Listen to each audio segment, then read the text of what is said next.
How you doing, everybody? This is Jesse, aka Drakbolt, creator and developer of Dune 2: The Golden Path, and we are immediately starting up another networking game here. This time between TheRaffy and Harkodos. Finally, have a game that does not have Puxy in it, but the next few reviews that I do, the next few casts I do, will all involve TheRaffy. So you get a chance to see his play style develop and see him try some new things. This is a really good game. This and you know what? Let me give props out to a piece of software called. Let me find this guy here. It is called. Where the hell is it? All right. It is made by Rising Research, and it is called Digital Video Repair.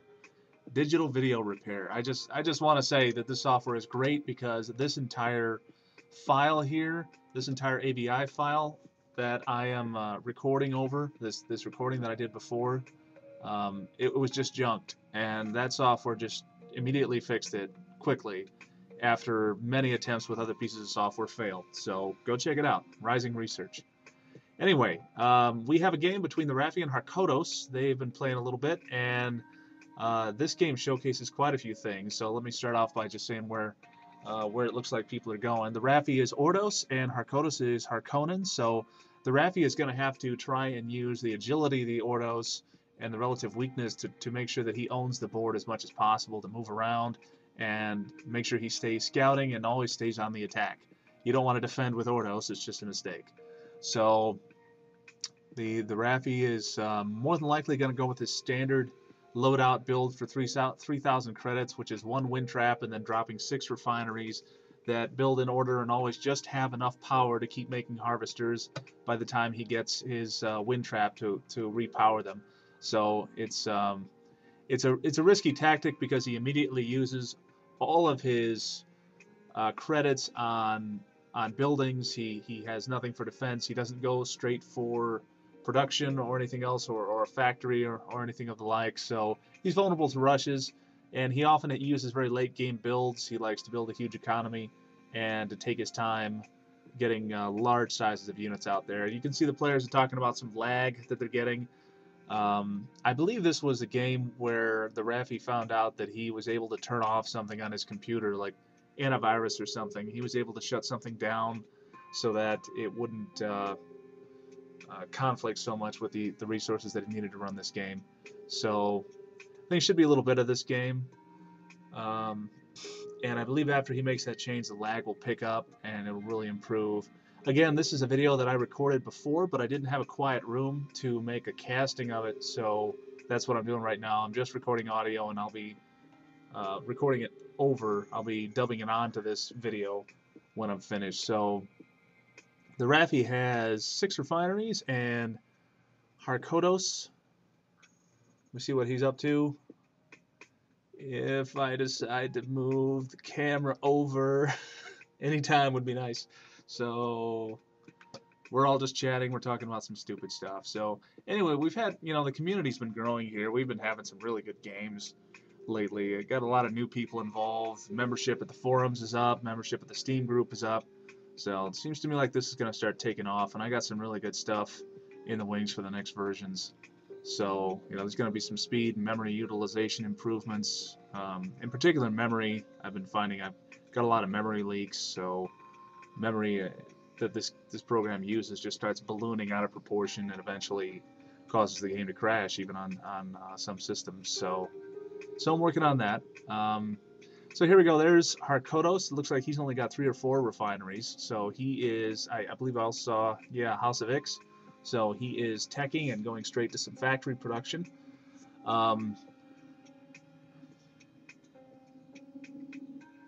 Okay, so both players are going with concrete. Both players are going with, a bit of a long-term eye to saving some credits. It's taking them a little bit more time, but they're getting everything down on top of concrete to avoid the decay. And looks like TheRaffy, even though he started off with heavy economy, he's already starting to get out a fair amount of attack units here. He's got a bunch of trikes waiting in the wings to go do some damage. And at the same time, I see Harkodos has quite a few quads already, and he's looking to He needs some power. He needs a wind trap pretty bad. I hope that's what he's building down there. I think it is. So he's got a low power situation right now, but once he gets that resolved, he will be able to avoid these worms that are trying to eat his carryalls. And yeah, we're still dealing with a little bit of lag here, but I have to cast this game because there's some good things that happen in this game. There's some parts where I'm going to get pretty excited, so it's this is going to be fun to watch. So right now, both sides are going light vehicle massing. TheRaffy already has a House of X heavy vehicle factory coming out, so sooner or later, I'm sure he will, if he gets a chance, he will certainly enjoy doing a mass tank or just a heavy vehicle rush of some kind. So, well, not a rush technically, but he definitely likes to put out some large quantities of units. Looks like Harkodos is still getting away fairly well without losing any harvesters. He does have a carryall, and I didn't see it right there how that fared, but he had 4 harvesters and 1 carryall, so that gives him a little bit of a lag during worm times like this on giving them pickups. He might end up losing 1 or 2, but it's looking all right. So let's see. Yeah, in the chats and everything here, you can see we are still talking about, the fact that TheRaffy does not have a good connection. He's still talking about it, and he doesn't seem to understand it. But sooner or later, he does shut something off. I would assume it's antivirus, or maybe he just had something else running in the background that nobody thought about. Maybe it was hitting his hard disk. So once he turns it off, this game, the lag will decrease quite a bit, and you'll see right away that the game runs at pretty good speed even across the world. So my network code isn't perfect, so eventually you definitely do have some lag and slow down. We have some latency issues. It all depends on the computers being used and the internet connections, but for the most part, we can get some pretty good connections even when I'm in the US and other people are in Europe and Russia and all sorts of places. Now there's a raider making a quick little attack and just barely managing to retreat before getting killed. So a little bit of scouting going on, which is good because I honestly have not seen a lot of units move around the board here. I haven't seen a lot of scouting in general on this map yet. So here come all the trikes moving out. Looks like they're going to counteract this little quad insurgency. And I guess he's going to retreat with the quads.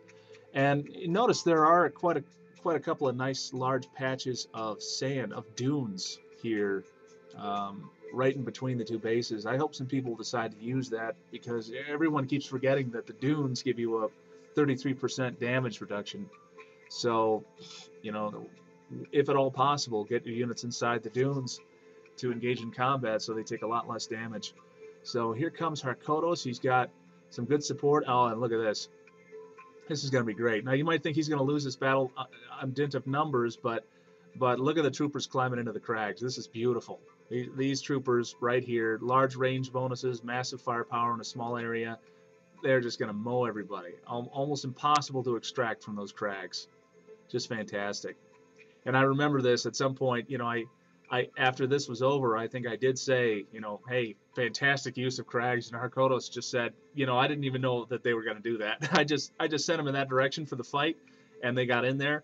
But I hope you can see from this casting here that that any kind of infantry lasts so much longer, are so powerful inside crags, and in some cases, certain kinds of infantry are almost impossible to extract. There's just no way to get them out.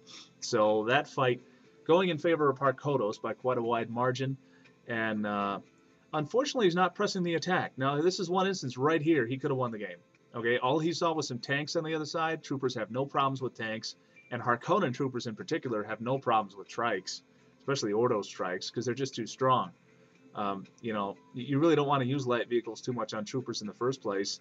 You want to use you want to use rocket launchers if at all possible, more than anything else, or Fremen, or even infantry. Don't do badly against troopers, believe it or not.